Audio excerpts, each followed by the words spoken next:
Welcome to another edition of the Reverse Pivot podcast. Steve McLeod, welcome. We're doing this one via Zoom. Welcome, Stevie. Yeah, hey, Brucey. It's a little Friday here in Bris Vegas, and boy, aren't we got some royalty today. We got a great guest today. First to our sponsors, Brian Curl Basketball. They're throbbing. The academy's going to start up again on the 27th.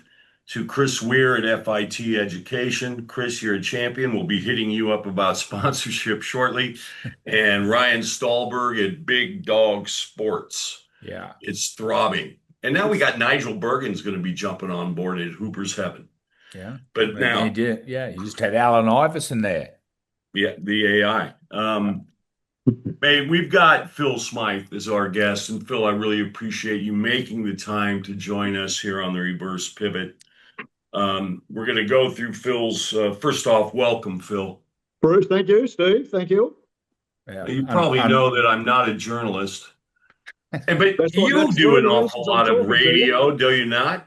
And SCN, I often hear you. And do you have a podcast yourself? Yeah, a little podcast with a mate. You know, all these things in the end come back to helping out your mates. So I'm just helping out a mate with his podcast. The radio, no, I just do the interview. Not like Drewy Gaze, mate. We Mr. Media everywhere. Yeah. So I think we should mention Brian Curl, though, as one of your sponsors. He hasn't been known to make great decisions, but clearly getting on this podcast is one of his better ones. He'll love that. He'll love that, mate. That is so gold. We can't wait to share that with Curly. He's a great man, Curly. He's a great mate too. Yep. Yeah, he is a good human being. But let me just capsulize what Wikipedia, and they're never, they've been known to make mistakes. Three-time NBL champion, 83, 84, and 88. Does that ring a bell?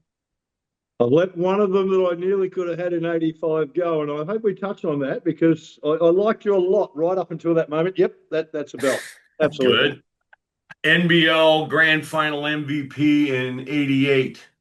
Six-time All NBL first team, 82 to 85, 88, and 89.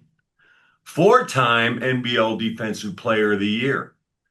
The Gaze Medal winner in 1988 when you beat the North Melbourne Giants in a grand final that broke my heart. On the NBL 20th anniversary and the 25th anniversary team. We're, Yeah. t we're talking, for me as a young man, as we mentioned earlier, Phil, I was, I managed to step over the white line a few times in the days where it was 48-minute games and the imports played 46 or 47 minutes. Young little shitheads like me didn't get too much time, and all I got beat up by is Derek Rucker every day at training. It was pretty tough. But for me, I was, and you won't recall, but for me, just absolutely highlights for me as a young guy trying to make it was to play against you, to defend you was just a dream. And Drew as well for me in that era, like to be able to play against two Keep on, mate. Australian, yeah, that and you don't remember, and Drew doesn't remember, but yeah, after the game, the couple of times I played you, you tapped me on the shoulder and said, "Good, good, keep going, young fella." And you got no idea how much that meant to someone like me. And I know that, and I've looked into your history, that you've mentored and coached and helped so many players. What does that mean to you, knowing what you've achieved and then what you pass on?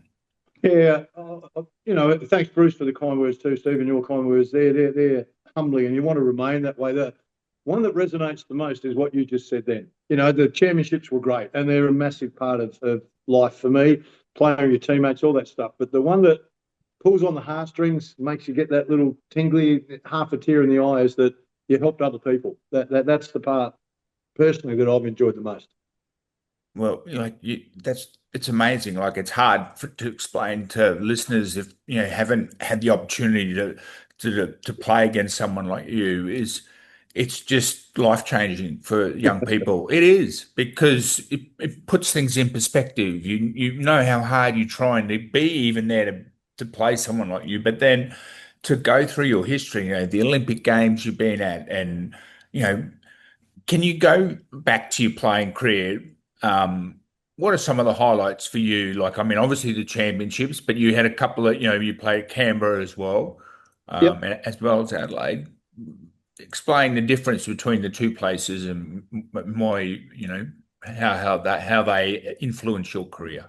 Yeah, well, Canberra was influenced more by Bob Turner took the coaching job in Canberra. He'd been in Newcastle before that. Of course, the Newcastle Falcons no longer in the league like Canberra. And so we'd formed a friendship over the journey with Bob and him trying to get me to Newcastle. Then he got to Canberra.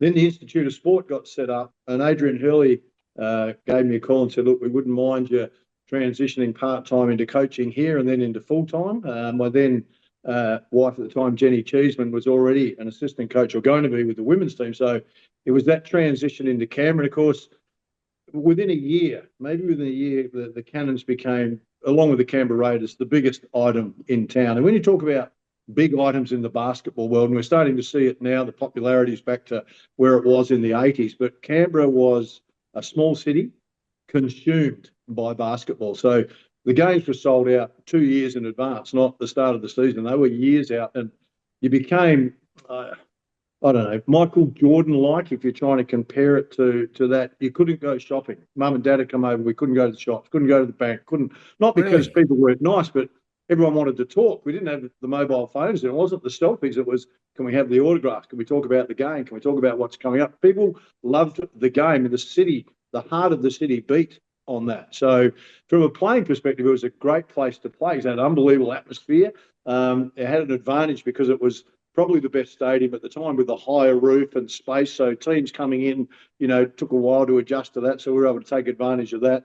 Climate-wise, yeah, it was cold there, but the stadium was heated. So people go, oh, because it's freezing, that's why you win. But it wasn't that. It was the open spaces.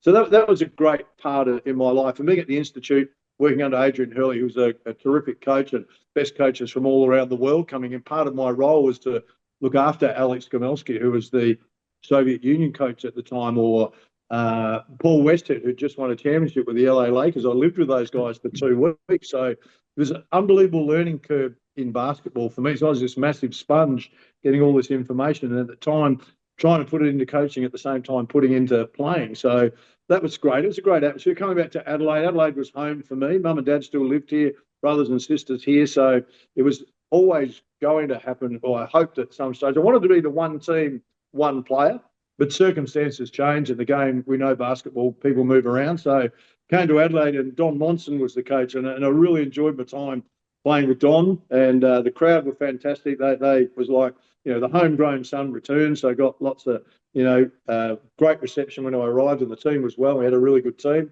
Made it to the finals the following year with Mike Dunlap coaching, and then Mike wanted to go on a different path with younger guys, and didn't really want the older guys in. So then Bob Turner and the Melbourne Tigers were chasing me at the same time, and I made the decision in the end to go to Sydney because Bob Turner had become a close friend, and he was, having some battles in Sydney. So that was the draw card. Hindsight now, probably should have gone to Melbourne. I mean, I love Lindsay. He's like a dad to me, but his team was going pretty good and he wasn't having too many problems. So it was that one where I thought I could help a mate out.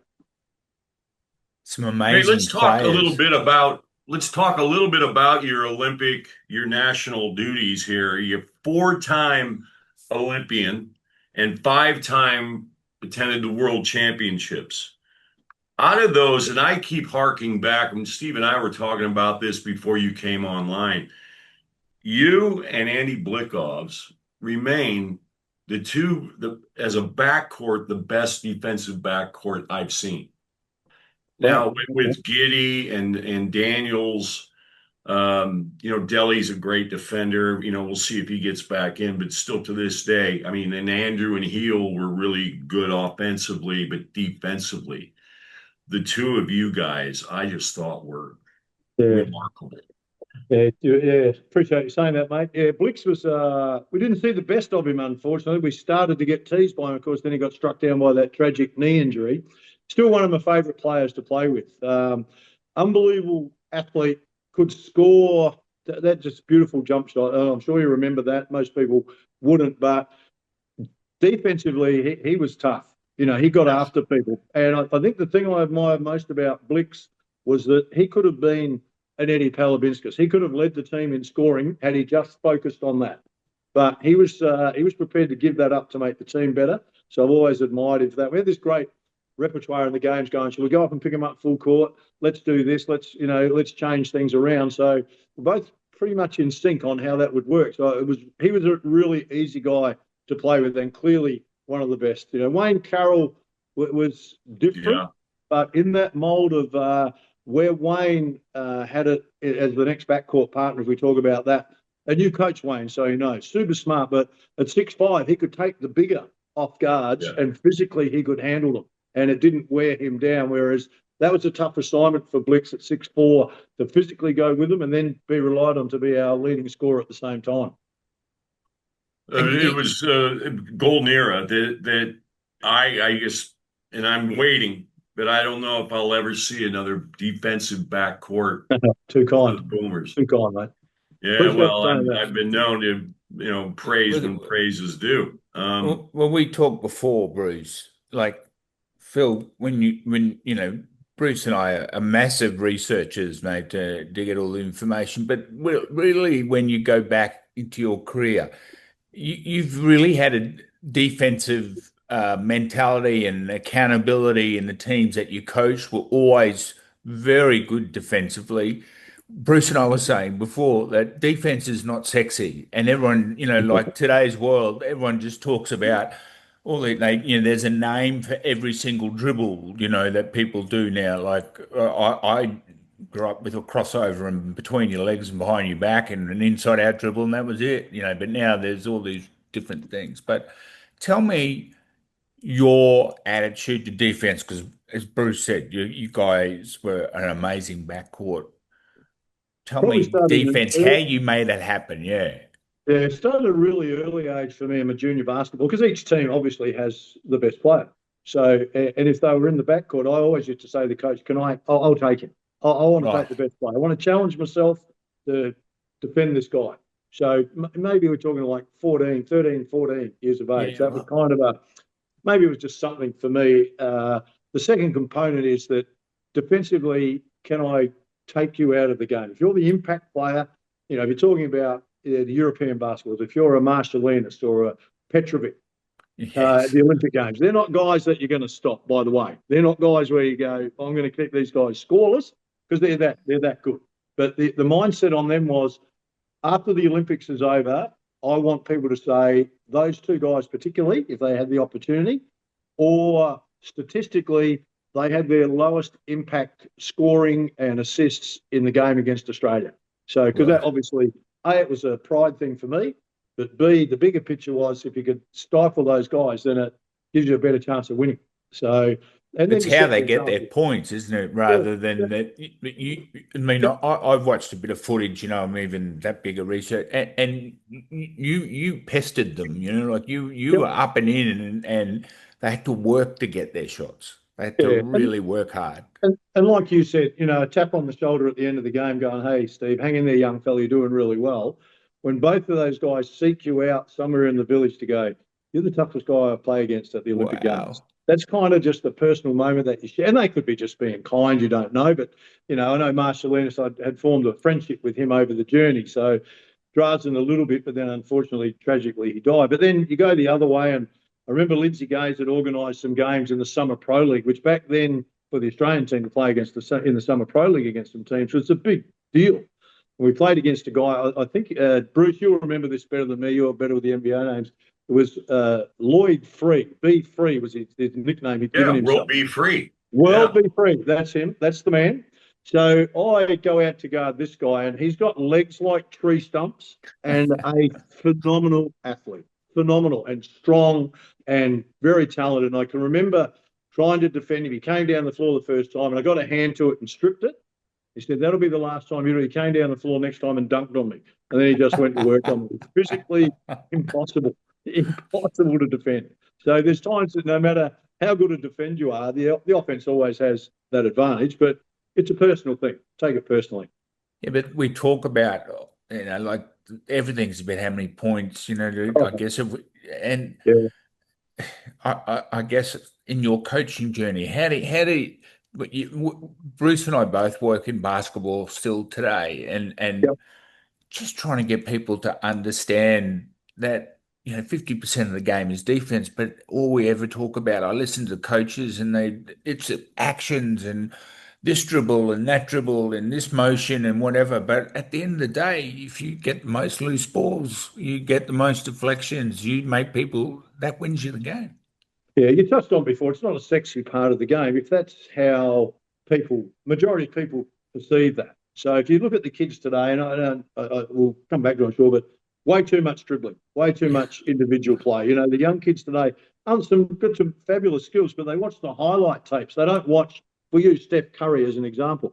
Steph does massive amount of work off the ball, and Yes. he'll have his 30, 40 point game going. In the last minute or two, he'll do a through the legs, step back, fall away, shoot over hands. It's like he's almost having a bit of fun because the game's over. But that's the highlight they show. They don't show all the other stuff he does that makes him the player that he is. So there's that part. Then if you go to any outdoor court, indoor court, you guys are coaching, kids are always shooting. That's the fun part of the game. So again, my question to them would be, you doing any work defensively? Oh, I don't see you doing any shuffle side to side. I don't see you at home leaning against the wall in the defensive stance, strengthening up your legs. I don't see you saying, I'm not even going to let my man touch the ball. Because once he gets it, he's hard to stop. So the first thing is saying, what's your first rule? Don't let him get the ball where he wants it. That's the first thing. Not, oh, he's got it now, I'll defend him, because now it's too late. Your And problems are that's magnified. freaking So hard work as a it is. defensive But kids, player. it's hard to get the kids developing today. And the game, and we'll touch on that later on, I'm sure, is that everything is done with the ball. If you look Yes. at the NBL right now, and it's going great, but most teams run very similar offenses. Bruce, you've coached, Steve, you coached. It'd be much easier to scout teams now because they're all running the same thing. There might be a Yeah. few little wrinkles, but they're all pretty much the same thing. And you go, in our time, we played the European style. We had some of the American style because you have to accept they're that stage best country in the world, still are basketball wise. But the style of game we played was much more European. Moved the ball more, made it hard to pick, well, who do we take out of the game so we don't get all over. If you were coaching against Adelaide right now, you go, we're picking Bryce Cotton up full court. And Yeah. I know that because that without sounding big headed, that happened to me. We'll pick him up full court. We'll just wear him down, and over the course of the game, when he gets into the last quarter, he's going to be starting. He's tiring. He is tiring. And if he's guarding, whoever he's guarding, you need to be active. You need to make him work. We need to physically wear him down because if we just go, we'll pick him up at half court, it'll be a nice game, he's going to tear you up. I But get can we go back? frustrated with even watching some of the NBL one games and then, and it's just half court man to man and let's outscore you. There it is. And I just go, come on, can we just play a bit of chess? Like that's what's great about this game. You can run and jump, you can play full court, you can track for one possession, you can put a zone in for like you can because it's each possession. Some of these games are decided by 1 point, Yep. and I mean, I love it. I love the game. Oh, we We all love talk, the game. We love the yeah, game. Yep. but it So, is different. Phil, do you go to many of the 36ers game? I would imagine you'd be welcomed with open arms, right? Every Yeah, chance no, to. Sixers have been very kind to me. They've looked after me really well. I don't go to many. I watch as many as I can. I'm a bit of a more of the couch lizard now, sit and watch it at home. And part of the reason is I enjoy the game. There's parts of it I don't enjoy. We all have our own opinion on how we play. But generally what happens is when I get to the game, people want to chat about past, which is great. Or they want to chat about current, or often in a high percentage is what's wrong with the Sixers? Why aren't they doing this? Or why isn't Mike Wells doing that? Or, so you spend three-quarters of the game being polite to people. You don't really get to watch the game. Whereas if I sit at home, I get to watch it pretty freely and just enjoy it. And the noise now is different too. When we coached, there was, we're in the entertainment business. Basketball's in that business, but I'm watching the game, and we used to have a bit of music and a bit of that stuff, which was all good. And you've coached at that level, Steve. You coached, yeah, kind of zoned in, so you don't notice it. And maybe Yeah. it's the same now as when we were coaching. But I feel like the music's going the whole game. Someone's commentating the whole game on the microphone. I'm going, can't we enjoy a bit of the game here? Can't we? The moments of silence where I'm you with go, you, mate. Yeah, you I'm know, with you exactly. It's you know. So, And it's particularly hard for us because we're here in Brisbane and we support our local team, but going yep, there, my God, it's not one guy on a mic. You have the courtside announcer, you got a guy with a mic flipping around, hot air, like they make a basket and there's, flames in the air. It's like it's too much. And Come yeah, on, and they're not very good. get louder, Bruce. Get get loud. I louder. love I love having I don't follow instructions as a fan. Yeah, Louder, yeah, louder. Like, hey mate, I'll get loud when I want. I want to test your memory, Phil. sure. Good Going luck. back to your first two championships with Canberra in 83, 84. And one of the things that I always found competing against you when you played and then coaching against you, your teams always had a joy. Mm. Yep. You know what I mean? They played with joy. They played very much together. Your nickname, the General, right? Offensively, your vision, finding the open man, running, making sure the offense went through, as they say, went through hands. But those first two championships, now, was Herb McGeechan with you in both of those Both two? of those. Yep, all three. He's in all three. Superstar. Superstar import that does not get the accolades he deserves I purely agree. because he played in Canberra, now Canberra not in the league. And we one of the things, I know you want to touch on footy later, but one of the things I've loved about being involved in the AFL is their respect for the history of clubs and past players. So Herb suffers from being in Canberra and he's not a self-promoter. So he's not, He's they're not on not having social media promoting himself. no, No, he's a quiet achiever. One of the best. He's Leroy Loggins like. If you talk about yes. who would you compare him to in that era, you go, oh, yeah, I'm picking either Leroy or Herb. It's a discussion. Wow. It's not that. It's just Leroy. He's in that space, and I And think another great defender. the Her, her outstanding defender. What multiple well, positions. well, So who else in absolutely. those first two? Was Andy Campbell with you in those first Andy two Campbell was champions? in both of those. Of course, the 7'2" shot blocker. Yeah. Andy was really smart. I think a lot of people looked at him and kind of went, "He's just tall and lanky," but he was actually a highly intelligent player. And if you ever see the replay of those games, and obviously I haven't seen them for a long time, but there's times in the game where he makes some really big baskets, or blocks the big shot, or grabs the big rebound. In your time, you'd liken him to Fisher. A guy that we need a big basket here, he'll get one. He'll Yeah. find a way to get one. They're different types of players, but my comparison in is, but he was the other one. Dave Nelson at that time, of course, was Oh, the yeah. power forward and super player. Dave, he could score, he could defend, and physically he was imposing. He was also 6'8", so Yes. you had good size. And then Mark Dalton came along in the 84s and 85s, and he was a super developing player at that 6'6" Yeah. mark, and you kind of go, the guy that slipped under the radar. There's always a couple. Tad Dufelmeyer was the other one, nicknamed the microwave, and aptly so. He could tear the heart out of teams in 3-4 minutes, just decimate them. But he was also a good defender. But he had the ability to ignite offensively, like even today, no one I've ever seen. We've got Iverson out here at the moment. I'm not trying to compare Tad to Iverson, but in our league, he was that kind of player. He'd just Yes. tell you a new one. He was exciting, wasn't he? He Yeah. just did Yep. So did Tab amazing was in stuff. all three then of your Yep. championships. Yep. So is I, Herb. I, Yep. you're spot on. And then Hurst, was he with you in the Les backcourt? Hurst. Yeah. Les Hurst. Yeah, he was the point guard. He played some really big minutes. Again, Yeah. you have your favourites when you're playing, obviously, again, without sounding like a big head. So, I'm the point guard and I play a lot of the minutes. But Les had some games where he played much better than I did. We played Nunawading in a final to get into the grand final. Les was probably the guy that won it for us. Jerry Lee was the other one. Jerry Lee was the Jerry Lee was a the smart, multi-purpose tough. vehicle, mate. He'd make the big shot, he'd grab the big rebound, he'd get under people's skin, but again, smart.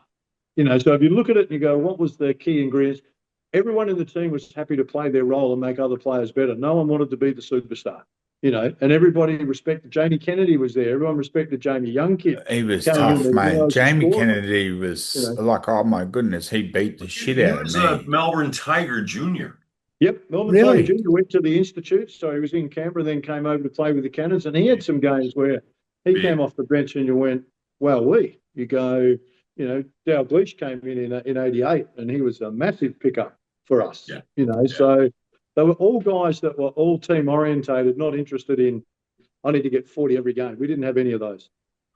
So again, listening to you, you mentioned defense virtually with every one of the players, Yep. right? Yep. And the other one is basketball IQ. Yes. Now, it's talked about today. How do you teach it? Like, do you know what I mean? Like, it's not an easy thing because people watch the stuff on Google and they go, okay, here's all the options of a pick and roll, right? Yep. But how the fuck do you teach it? Do you know what I mean? Like, how did Yeah, you learn it? 100%. 100%. And look, it depends. And we have different personalities, different, the way people see the game. And you touched on it earlier. Some people are so geared on scoring, the rest of the game doesn't exist. I just need to get the ball and be a scorer.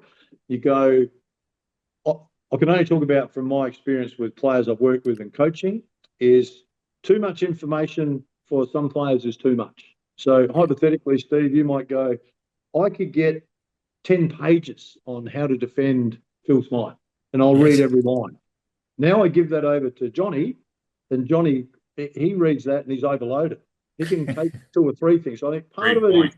is, I think part of it is identifying what the personality of the player is to what he is capable of. I think the second part is the player himself going, I can't get better. If I just come to training and the coach tells me how to defend, I come to training and the coach tells me how to defend, you're not going to make it. You're not going to make it as an elite defender. But if you come in with a book, a diary, and start looking at other players and going, okay, Steve is outstanding at going to the right, but he struggles going to the left. Or Bruce gets it. He's not a good stand-up shooter, but once he puts it on the floor, there's all kinds of trouble. He becomes, has he got mid-range? Has he got this? Then you start looking at other players on how they play, and so you develop this defensive mindset. You touched on it before. Basketball is high-playing chess. Where do I get players defensively, and who are they guarding, and what is that player's weakness? So I know there were times where you talk to players and go, so Herb, for example, Herb McGeechan, he knew how to defend every guy on every team, other probably than the 5-man. So he did the homework, like he he did his watched research. tape. Yep. And he didn't just start doing it over 1 year. So the guys that are really good at what they do watch a lot of tape or, Yes. stick now, or they keep a diary of players they've watched so they know how to defend them. And then when they defended them, where did they get beaten? So that doesn't happen next time. So they're doing the work away from training, not just at training. That's what splits them to becoming a better player. So So let me get they're back to when intelligent. I'm sorry, let me get back to when you coached then, Phil. Yep. How much of that scouting did you and Steve do when you guys were at the Um, 36ers? So Steve Breeny, as you know, is a genius. He is a Yeah. genius, and he sees the game better than anyone I know. There are guys that see it as well, but better than he sees it a little bit better. So we'd spend a lot of time talking how we defend as a group. We had drills at training on how we defend, but we also, part of our selection process was, let's turn defense into fun. Let's talk about, isn't it fun being a great defensive group, as opposed to, well, that was a great dunk or that was a great play. Yeah, the crowd will acknowledge all that anyway, but let's see if we can shut teams down. So our first two championship wins, not once did we publicly or did the media ever talk about how good we were defensively. But if you go back and look at both years, we were the best defensive team both years for the whole season. But we shifted the mindset away from this is a grind, this is hard work to, well, wasn't that fun holding them to 14 points? Well, Yeah. didn't we do this? And we had 3 or 4 key stats. So today you got enough stats that you want it on soft paper when you go to the toilet. So it's pivotal stats. What's the pivotal stats? And so we had three or four key stats that we focused on as a group. And then when I first got there, because of the way Adelaide had previously been, for whatever reason, the players were a lot of them were very stats orientated. I got 20 points. I grabbed 10 rebounds. I did all this. Mate, we lost. You lost, mate. You finished second last. So That's the best stat, isn't it? The scoreboard. So there it is. So we said there'll be no stats after the game. And you can't hide them from the players. But one of our guidelines, we didn't have rules because, guidelines that give you a bit more flexibility as a coach. So don't ever come into my office and say, why am I not getting more court time? My stats are dirt, dirt, dirt. So if you come in and recite your stats to me, you'll probably get less time. Come in and tell me how you made us better and present a good argument, then we'll have a good discussion. So we just threw that. Individual stuff meant nothing. Can you share what those three things were? Those one of them was turnovers, both offensively and defensively. The second one was rebounding, team rebounding. So we had team turnovers defensively and offensively. We had team rebounding. So, and one of the reasons we had that, so you look at Paul Rees, for example, who was pivotal in us winning those 3 championships, was massive for us. He'd be going against Pepper, so, a good offensive rebounder, or Dorji, those kind of guys. So he'd block them out so they couldn't get the rebound, which would allow Brett Maher to run in and grab one. And you go, but Reezy doesn't get a stat for that. That's exactly right. Blocking out. So that was why it had to be the team stat, not the individual stat. Because I could have then said to Reezy hypothetically, and every coach does it differently, but I could have said to him, mate, you're not getting any rebounds. So suddenly he doesn't block out Dorji, but he gets half a dozen rebounds, but Dorji gets half a dozen and scores 12 points. You go, great point.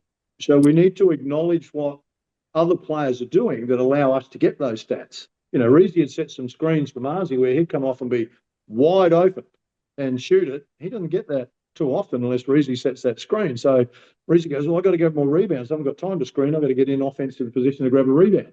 So, then you've got an exceptional rebounder like Mark Davis who could, he could just snip it out. And so that there were those two. The final score was the fourth one. That's what we're most interested in the end. The final score, Steve, did we win?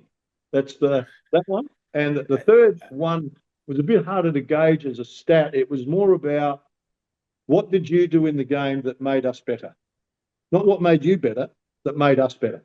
Did you give up a part of your game? Somewhere in this game, we might have needed you to shut someone down. So Darnell Mee is the perfect example of that to me. Darnell could have, I think he had a game good, in one of the playoff games for us.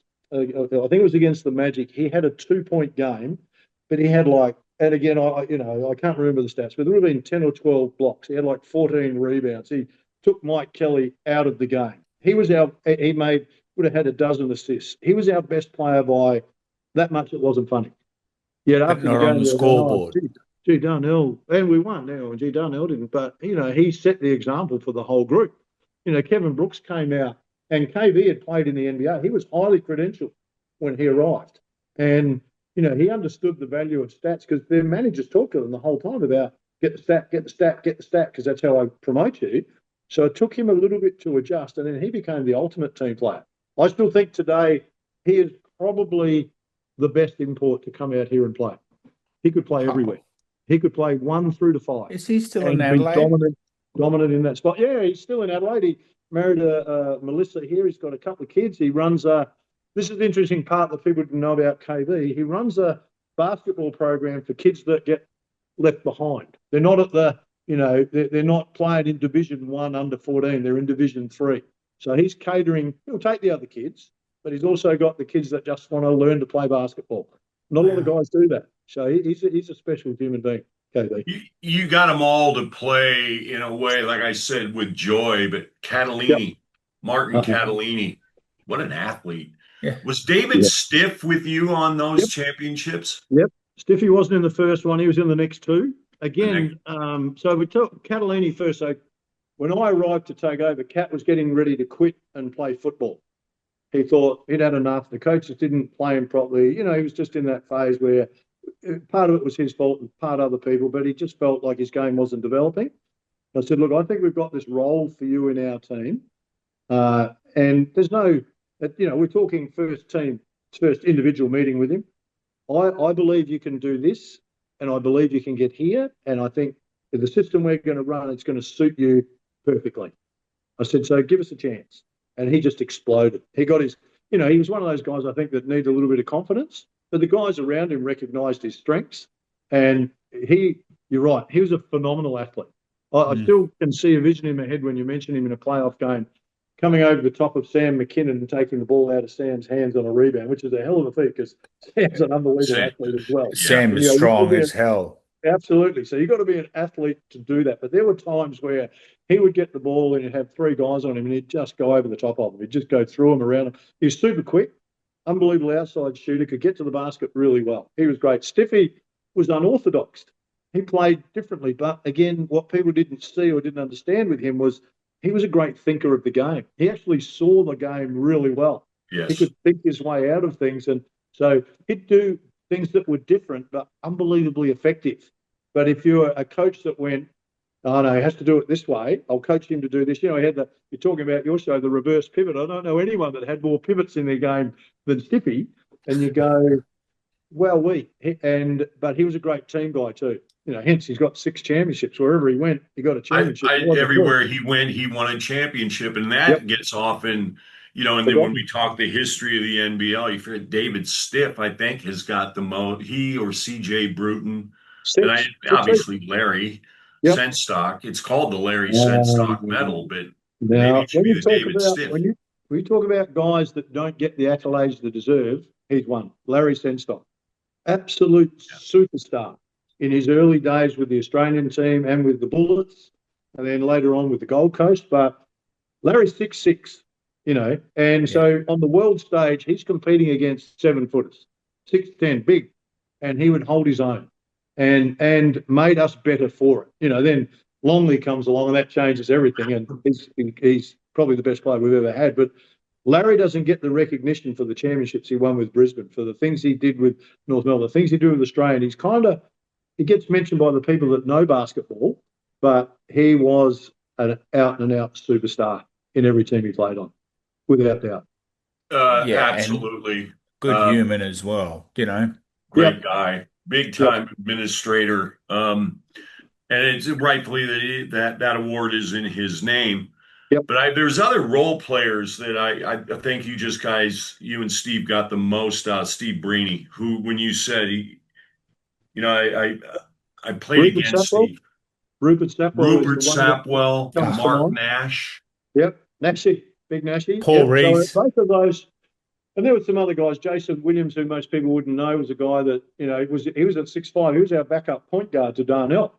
What he did was he trained hard. Darnell said he made him better all the time because he trained hard like you did, Steve, against Rucker. So that gets missed. But he had some games where he came in and won games for us because he felt confident in the group. So again, we had that. I guess part of our teaching philosophy is that no one's better or more important than anyone else. I saw a great coach, John Wooden, from John Wooden once, where he got asked, Lou Alcindor had gone through UCLA, then Walton came in. So he's kind of blessed with 2 superstars. And the journalist asked him at the thing, you should win the NCAA. You've got Bill Walton. And he said, I acknowledge that, I can't remember whether he said William or Bill, I acknowledge that Bill is a very good player. He said, but I'll liken him to the motor in our car. Very important. He said, then we've got 3 or 4 players that are the wing nuts, the bolts that hold the tyres on the car. If the wing nuts fall off and don't do their job, doesn't matter how good the motor is, the car doesn't go anywhere. I thought, well, you know, that's just simple thing from a legendary coach. You go, so we were very much on, we can't function without each other. So we all need to recognise and accept. So when we got gear at the start of the year, Puma looked after us. They became a good sponsor. So were Converse. In my early days, everyone got exactly the same. Everyone got 4 pair of shoes. Everyone got 4 track suits. Everyone got 4 T-shirts. It wasn't, okay, this guy's the superstar. He gets 10. No. Everyone gets the same. You get a better salary. That we understand that. But as far as, you know, we go out for a meal, everyone gets the same per diem. Everyone got treated the same. And then Rupert, I don't mind sharing this story with you about Sap. When I got the job, I sat down with each player and spoke to them. I said, so Sap came in, he sat across the table and he looked really nervous, really anxious. Probably had a young Rupert Sapwell. He'd been in the league maybe 4 or 5 years in, and he was really nervous. And I said, Sap, are you okay? And the words that came out of his mouth were, you're going to cut me, aren't you? Oh, shit. I said, no, mate, it's actually the opposite.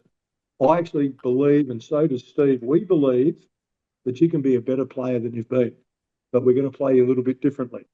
So Sat was a phenomenal athlete, had really good skills, and surprised a lot of people. Suddenly in big Yeah. games, he's nailing 3-pointers or he's taking guys to the basket and everyone's going, oh, I didn't know Sat could do that.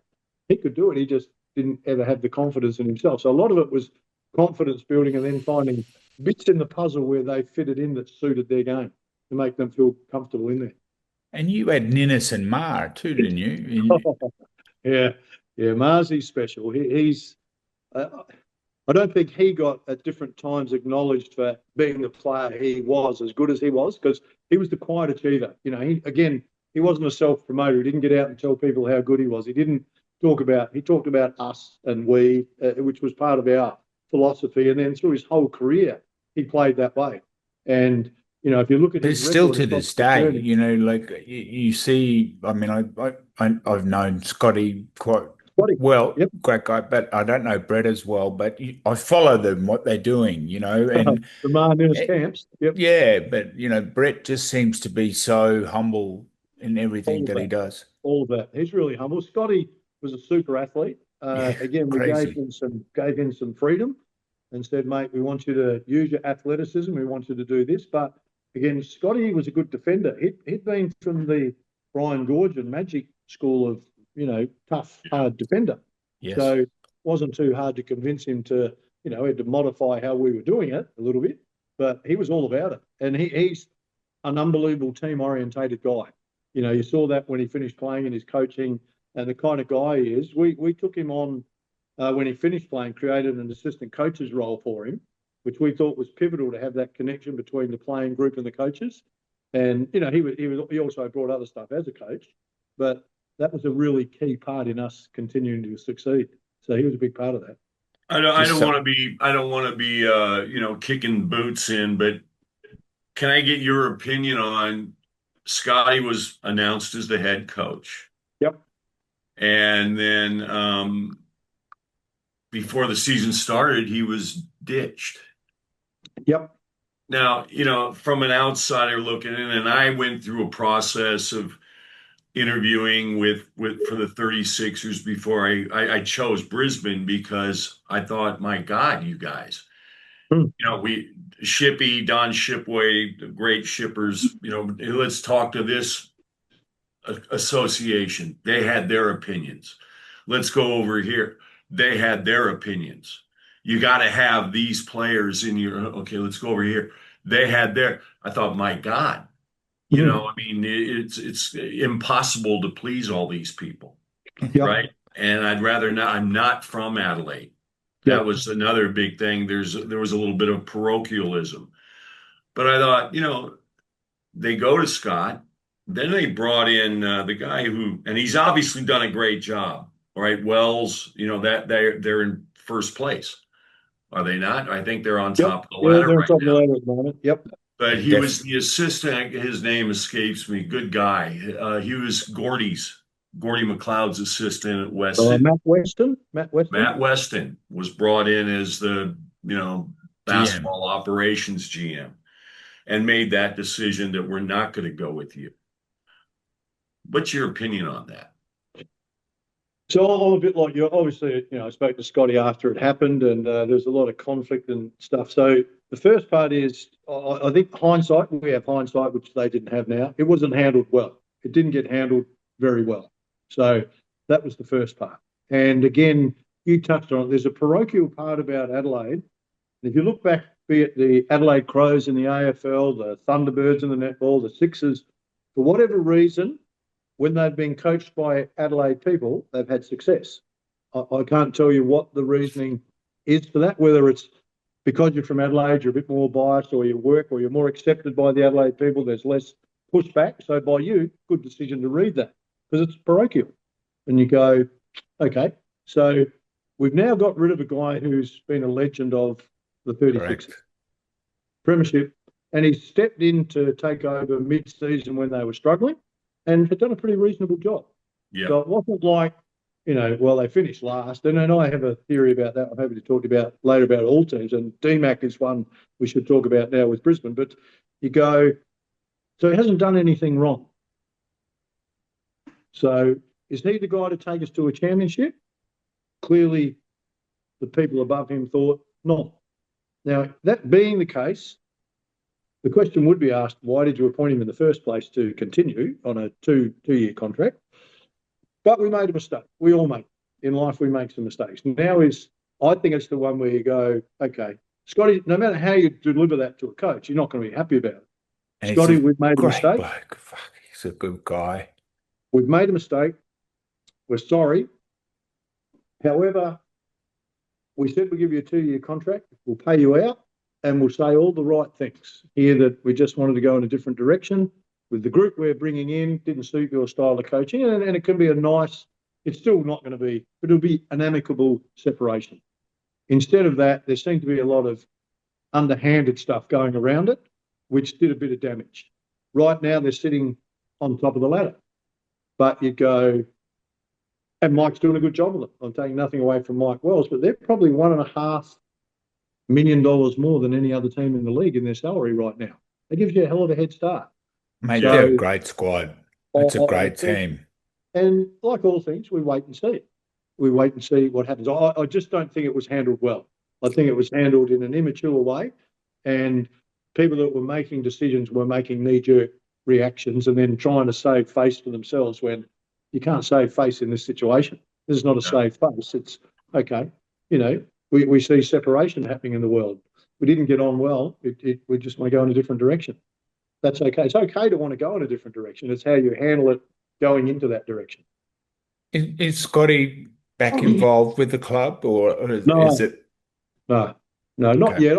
Time is a good healer. I mean, I don't catch up with Scotty all the time. I see him from time to time when we have a chat, and same with Marzi, and they still follow the club. They still love the club. They just don't want to be involved at the moment with people that are involved that they think have wronged the Scotty ethos of what they believe in. Yeah. Phil, did anybody reach out to you? I mean, you stopped your last year coaching. What was your last year coaching the Adelaide? No. I mean, 11 seasons. My question is, has anybody come out and reached out to you about, hey, man, do you have any interest in doing? I had a couple of inquiries. One from a club that rang mid-season, said, we use you're the example, Bruce. Well, you're up in Brisbane all the time, Phil. Bruce and I would be very happy with Phil Smyth named as the. But anyway, I'm stirring the pot. What we're saying is, mate, no offence to Bruce, Brian. Brian's really struggling as coach, mate. We'd like you to come in and take over. I said, well, I've got to tell you straight away, and this is the difference when you've been around, Bruce, you have too, Steve. You go, I'm not desperate to coach. I'd love to coach because I loved coaching, but I'm over Junior. I'm not interested in the battles with administration and egos and all that. So it has to be the right formula, because you know what the formula is to succeed versus, well, we'll be in the middle of the road because we've got too many battles happening off the court. We can't focus with the stuff on the court. So the minute you get that phone call from a club that says, we're looking at getting rid of the coach mid-season, my first response is, so how long will it take before you do that to me? How long before you do that to me? So I don't find that I trust you. That's the word I'm in my head going, so if I can't trust you, then we can't succeed. It's a pretty simple formula. So I've had 2 or 3 inquiries and thought about going back a couple of times, but the game's evolved, continues to evolve. And I think there's a lot of coaches, and Bruce, you're one of them, that could step quite easily back in with the right people around you and a couple of good assistant coaches, and you'd be away. We don't do a good job of recognising people that have had success and the knowledge that they still have. Yeah, Bruce and I can't run up and down the floor and get involved in the drills like we used to do, but that's what you have the young assistants for.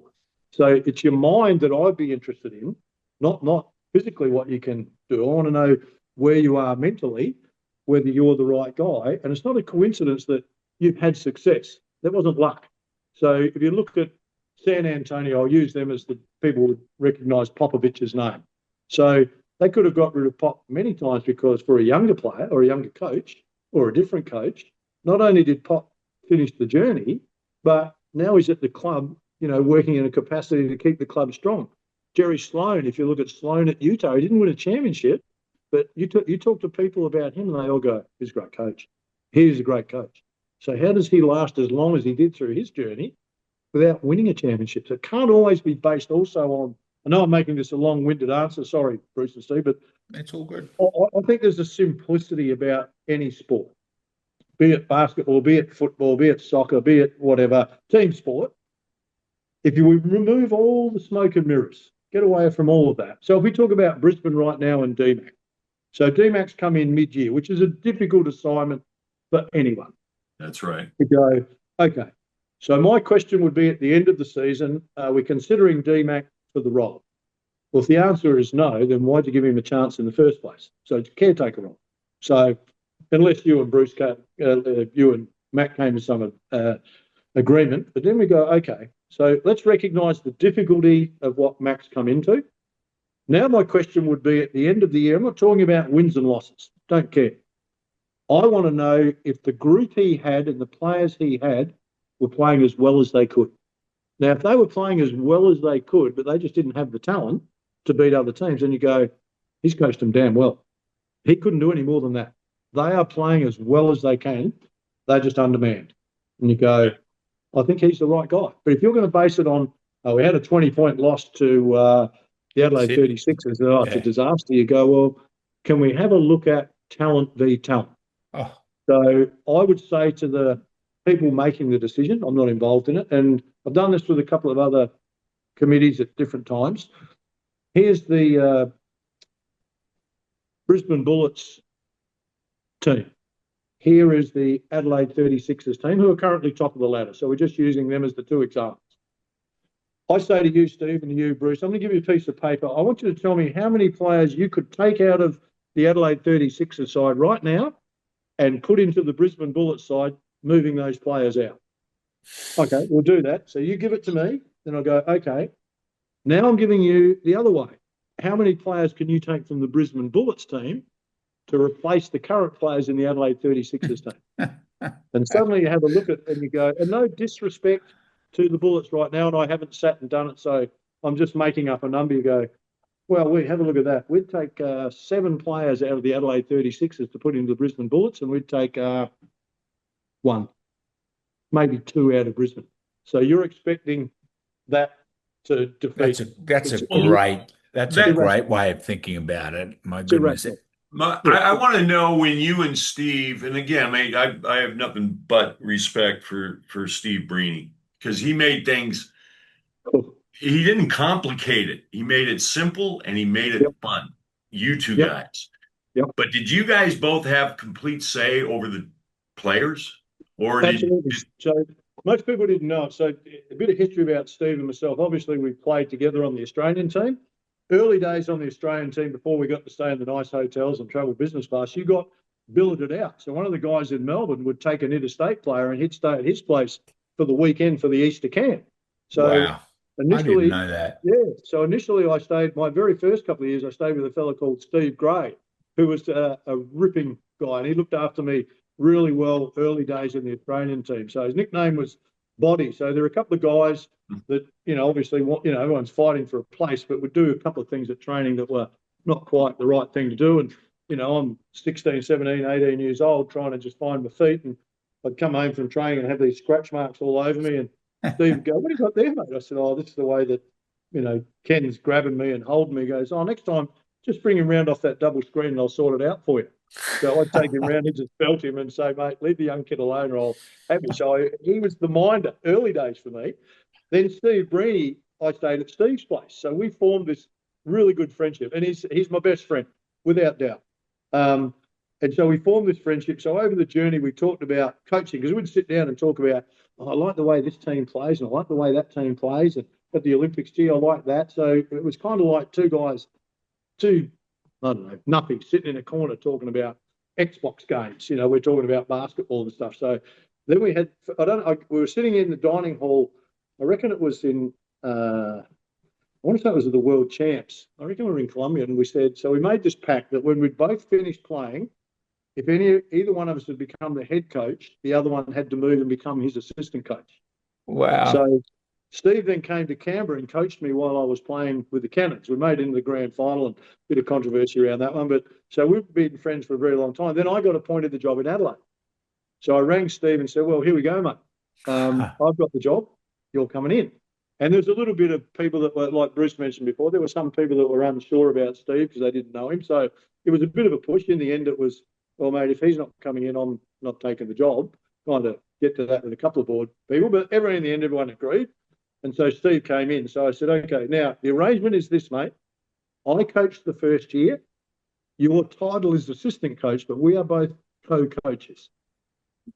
So when we sat in front of the group, crystal clear about Steve and I both have the same power. Both are the head coaches. So don't go playing one off against the other here. Don't think, so if Steve says he wants that done, then we want that done. If he says something, then we want that done. If I say that's what we need, then we need that done. So the arrangement was after the first year, Steve would become the head coach and I would be titled the assistant coach. That was the agreement that him and I had. Wow. So first year we win it. And I say to Steve, well, next year's going to be a better year for me, mate, because I'm going to be the assistant coach. You'll be doing all the media stuff. You'll go to the board meetings. You'll be doing this. He goes, nah, I'm not doing it. I don't want to do it. I don't want to do it either. He goes, nah, I'm not doing it. So the 11 years we were there, I could never get him to step up and take the title of head coach. But he was equally the head coach with me. There was never, and the groups knew that. Everyone that came in got the same story. And I can remember when we negotiated the contracts with Barry Richardson at the time, they said, okay, well, here's the head coach's salary. This is the assistant coach's salary. I said, great. You need to take this much off of mine and put it on to Steve. We both get paid the same. So the whole time we worked together for 11 years, we both shared the same contract. That's an incredible story, yeah, which I never heard of before, Phil. That is incredible. And just to think that you had such a partnership with your best mate yeah. is insane. Like that, and for 11 years, incredible. Well, what's insane is that he never tried to shaft me to get the job. I offered it to him and he wouldn't take it. So You had a guy by your side who you completely trusted and who that's completely true. trusted you. And that's Yep. critical because Yep. I've had, trying to fuck Glenn Bynes was great. Absolutely great and a high basketball intellect. And then I came up here and I'm trying to re-grab, like who are the ex-bullets Yep. that, they love it. They're going to be loyal, Yep. right, to the program. And I swung and missed. It Yep. hit the wickets, off it went. Mate, can we talk now? We've interviewed Gorgon and Dunlap, Mike Dunlap. Who's another one that referred to? But they look into other sports, Yep. right? Really into the soccer, really into the AFL, really into the rugby. How did you get involved with the Brisbane Lions? Yeah, so Chris Fagan got the job up there, and I'd only met Fags once before when he was at Hawthorn. And you know how you walk into a room and you sit and chat to someone, and you walk out and go, what a nice fella. He's a really nice fella, really intelligent, and just enjoyed the conversation. And so Rob Snowden, he was in Adelaide involved with Sydney Swans and then Port Adelaide, rang me up one day, and I'm friends with Rob, and said, look, Chris Fagan's up in Brisbane, mate, and it's a real rugby town. Not really many coaches up there, and he needs a mate that he can just talk to about coaching philosophies and stuff like that. Have you got any interest? And I was working with a coach who's now the head of development for the Gold Coast, Jared Cotton, at Norwood. So I said to Rob, I said, I'll give Fags a call. So I gave Chris Fagan a call, and he said, could you come up for 3 days? I said, yeah, really keen to come up and spend some time. I said, look, I'm working with this young coach at Norwood. Can he come up and have access? And he said, absolutely. So Cots and I ventured up to Brisbane for 3 days, got around, watched the trainings, went to all the meetings, had access to everything. Then at the end of 3 days, Fags said, is there any chance you can stay a few more days? I said, yeah, I can free that up. So I stayed the week.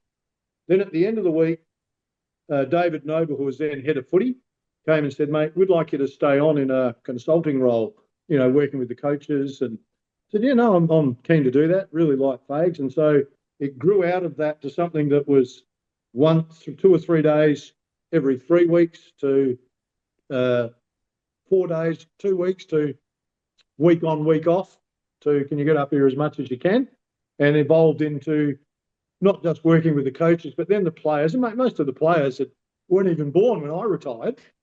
And Yeah. I never talk about, I don't walk in and go, I did this, this, and this. So they hit the magic Google button and then they go, oh, this guy's done some stuff. I'm going to go and have a chat with him. And funny enough, mate, most of the AFL boys love basketball. They're all over. They could tell you more about the NBA than I could. They could tell you more about the NBL. They're fanatics at it, more than half the team. And then part of that then is just the sounding board. You know, I don't get into the intricacies of the game with any of the coaches, and they've got a great coaching group. If they ask, I'm happy to give an opinion, but I never walk in after a game and go, yeah, I thought you should have taken Bruce out of the midfield and put him down in the forward line. They get enough people telling them that. So I'm clear on that's not my role. Unless you ask, that's not my role. So So what then year did that start? The very year that so Fagan this came was up? no, Fags was there for 2 years. He'd been there for 2 years. I came in his 3rd year. This is my 8th year with them. We have a running joke, Bruce, that and Fags is a ripping bloke, funny guy, really funny guy, and good sense of humour and super smart. So we were sitting in his office at the end of the 2nd year. It was over break, and he said he's showing me, and this is a good lesson for clubs to understand and coaches and administrators. See, here they finished 5th in his first, won 5 games in his first year, 5 games in his 2nd year. So it kind of doesn't look like they're going anywhere, and could have easily gone, he's the wrong guy. But each team that they'd lost to by a big margin the previous year, say it was a 40-point loss, was now a 10-point loss. So they'd improved dramatically. They were losses, but the margins were much less. So I can remember sitting with him and going, well, you know, and we've all done it. How many games would you like to win next year? And let's not talk about playing in the grand final. How many? And if I could, you know, 8 or 10 games. I said, yeah, I could see with the margins that it made sense that they could get 8 or 10 games. Next year, they surge into the finals. They're into the finals and have been every year since. 2 premierships now, missed out 1 by kick. So we have this running joke when we're walking and talking about all sorts of stuff, and he'll go, oh, those first 2 years, you know, just getting the right people in place player-wise and seeing what we're doing and building it, you know, was a bit of work. I said, yeah, you know what your real stuff up was? He goes, no, what was it? I said, well, mate, only one thing really changed in that 3rd year when you went to the finals. I said, I came in. And he goes, Mate, mind you, that's very clever. this is a private smart-ass conversation. Bear that in mind. And he Uh, looks at him very, very quick. He goes, no. I love it. He goes, actually, there was another guy that came in that 3rd year too. So who was that? He said, oh, Lockie Neal. I said, oh, he might have had more to do with it. You're going to contribute a bit more. They are the fittest, you know, but whatever they do on the day to day, I watch them, mate, they're skilled. Yep. You know, their handball, their kicking accuracy to moving target, which is one of the things that about AFL that I just admire the hell out of, is that on a full sprint, putting that ball on your foot and Yep. hitting another guy in a full sprint accurately is a skill. Yep. And then they're fit. Collectively, Yep. they are incredibly fit. So Yep. I wonder, like, mate, how did a lot of this has to be on the individual. Like, what do you Yep. do in the off season to keep yourself in the optimum shape so when you come back, you reduce the risk of injury? We're ready to go. Yep. So do you, I mean, that side of it, obviously, Fags and the other people in the football department must be, you know, so all of it. It's not just Chris Fagan. It's not the midfield coach. Yep. You know, their recovery, their rehabilitation from injury. It's all top class. Yep, and you're 100% right. So Dimmer, the fitness guy, is a superstar, but he does his role.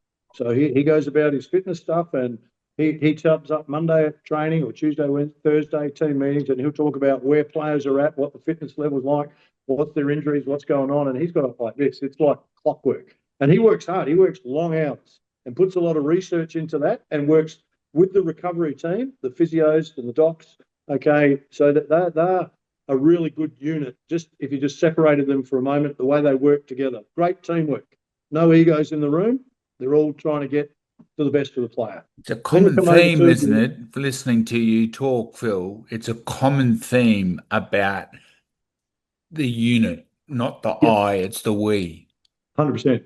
Yep, yep. And I Fages mean, is good every on that. team you've talked about on our chat here, it's been we. Yep, yeah, yeah. Well, I'm a big believer in the we, mate. So, you know, five Yeah, or but I 18, think whatever the number is. it's Mm. such a lesson for our listeners with, like we can sit here and I know you've been on so many interviews and they say how amazing you are and all the things that you've achieved, which are 100% correct. But you keep talking about the we, and I think Yeah, it's an incredible lesson And for, every player, everybody in the organization brings value, there it is. right? So, if you go to the I word for a moment, you don't want to sound like a pirate. I don't achieve the things that you introduced me to if I haven't got the we around me. I might have got some of them, but I wouldn't have got the championships. I'd rather have the championships than, I was the most valuable player for the league. You know that. We'd all rather have the team stuff. Yeah. So absolutely. if your focus is on we and team, you're going to be better too. So, and you can drive that. If you're a driver of we instead of, players, you've played, Steve, and you mentioned it before, you know that Derek Rucker was the man in your spot and Oh, you acknowledge that. And you thought, well, he's the man, but I'm still a part of this team. oh, You know, mate, now whether the other I, guys acknowledge that, I don't know. I'm not there, but there's no stat, there's no footage, but for me, I'll take to my grave that I mean he was an incredible athlete, Derek. Fuck. yeah, But I But was the your guy. value, Steve, is you drove him that year. He yeah, was the MVP. yep, Yeah, Where would he have been if he didn't have a Steve McLeod mm-hmm, making him better? This is the message that I'm yep, trying to get through to our association, our senior coaches at Southern Districts is about, hey, they got to love the game. yes, Got to love it. Not, yep, yeah, yeah. Two is you got to understand competition brings the best out of you. yep, So you got to love to compete. And my coaches, it's not about, hey, they look at where the player is today. Not good enough. We have 12. I said, keep him around because, mate, if we provide the right environment, the right coaching, the right competition, they can't help but get better. mm, So yes, don't look at today. I'm going to make a cut. Keep them around.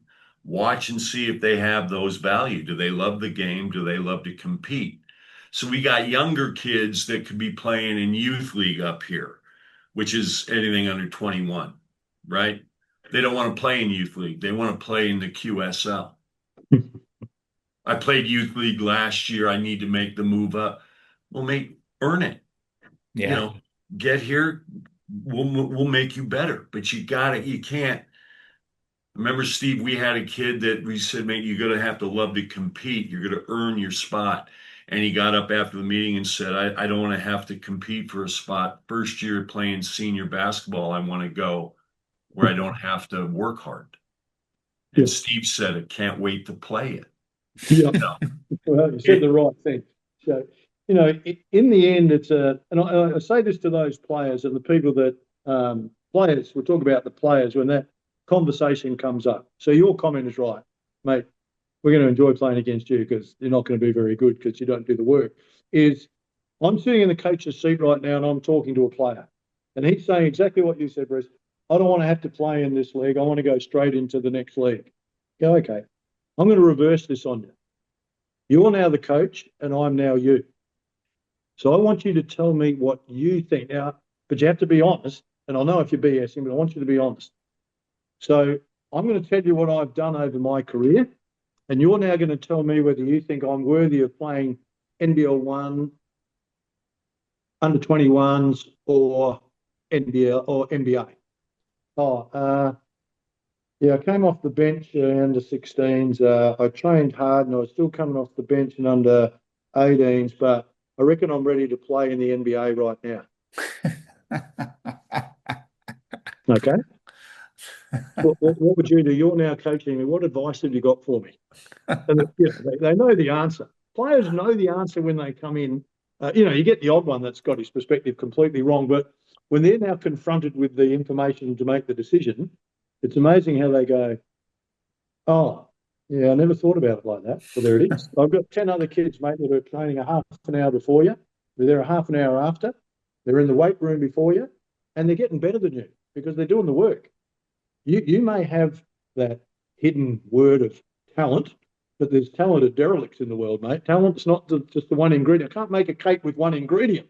So if you start doing the work, I don't doubt that you may have the capacity to go past them.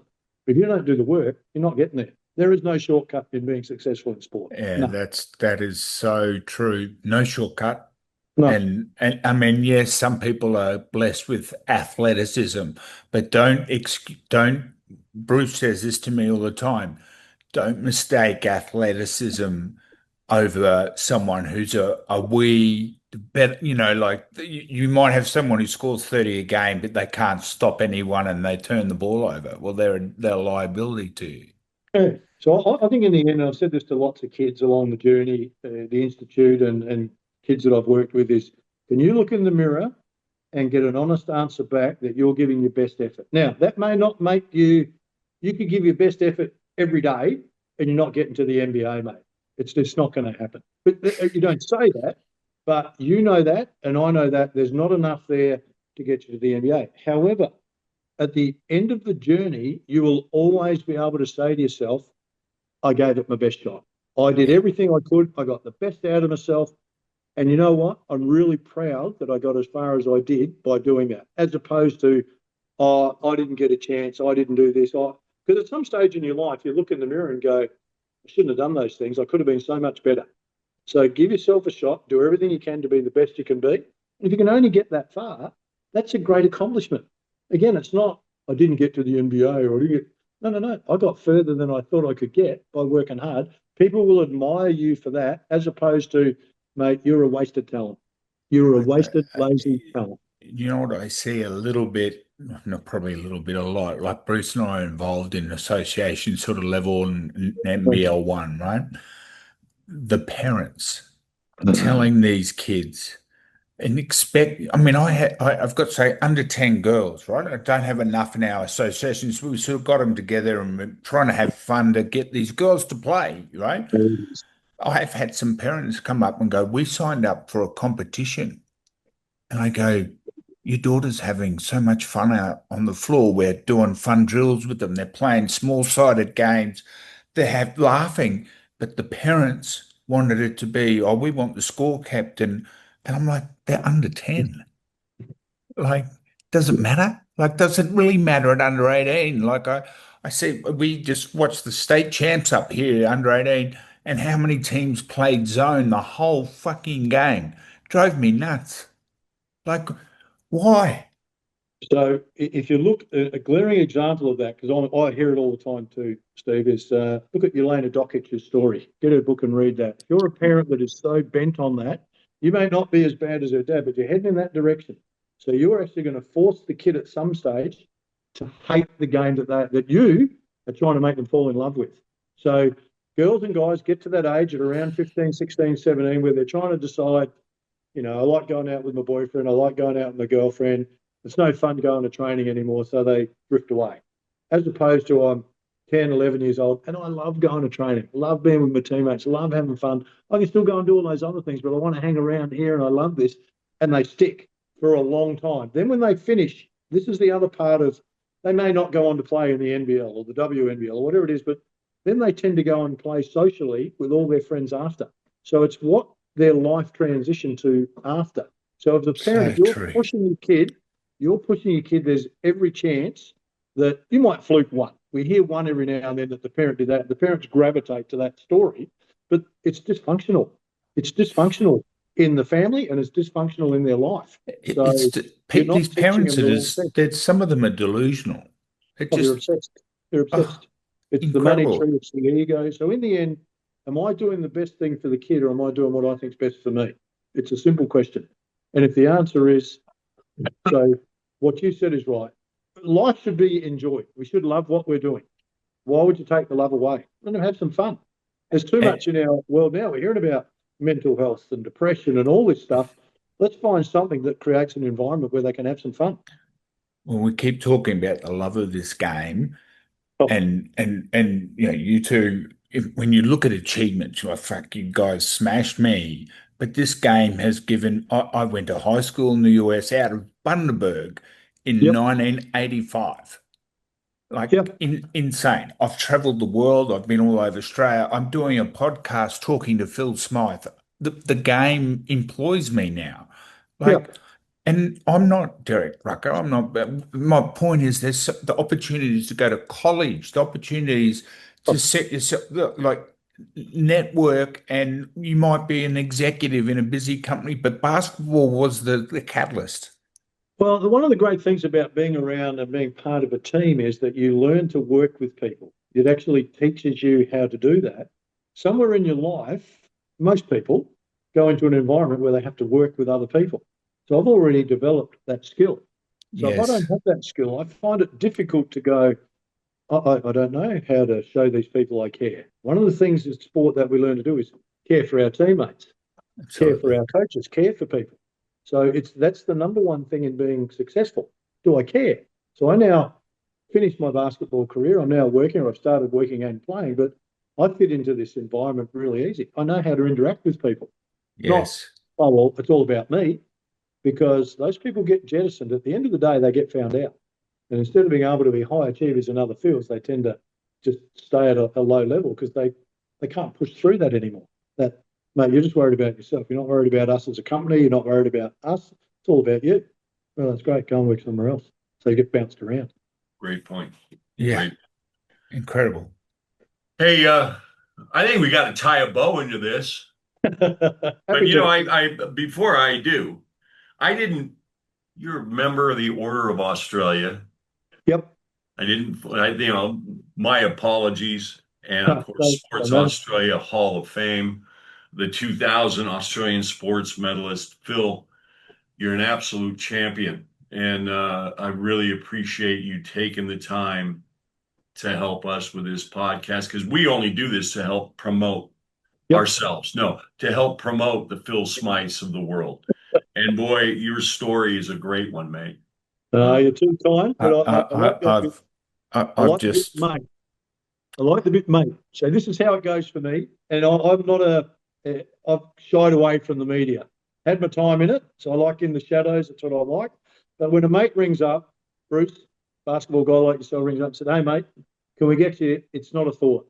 Bruce, you've always been a mate, always been someone I admired, mate. I know we banged heads across the journey as players and coaches, and some Friday nights where you gave me some backhanders, mate, when I was a young lad at Albert Park, which I enjoyed, and saw your passion and love for the game, mate. So I'm confident that watching you the way you were, I took some of that helped me along the journey, mate. So I was grateful for that. You know, and I think we need to be more of that. You know, recognise who our mates are when they ask for something. Just be giving. Just be giving. You're a good man, Phil Smythe. And absolutely. And Phil, I know this is a big ask, but when you're back up here in Brisbane, can we go grab a steak? Absolutely, mate. I'm up there February for quite a stint for 2 or 3 weeks, Okay. mate. Then I'm back pretty regularly. So I'd love to catch up with you, and I'd love to catch up with Bruce, mate. Be Yeah, great. that'd be awesome. So All thank you right. so much, Phil. And, This and is you know what I'm going to do, Phil, and before Steve asks, is when you find that little window when you're up here working with the Lions, is to have you come and speak to our NBL one men's and women's team. Would you mind? Uh, be happy to do it for you, mate. You know I would. Absolutely. awesome. Yep. Phil Smyth, you're a legend. Thank you so much for your time, and we look forward to seeing you hopefully in February for a steak somewhere. Yeah, I look forward to it, Steve. See how far you've come, mate. You were better than you thought you were. That's all good, mate. Thank you See so you, much, boys. Phil. Thank you, Bye. man. Good on you.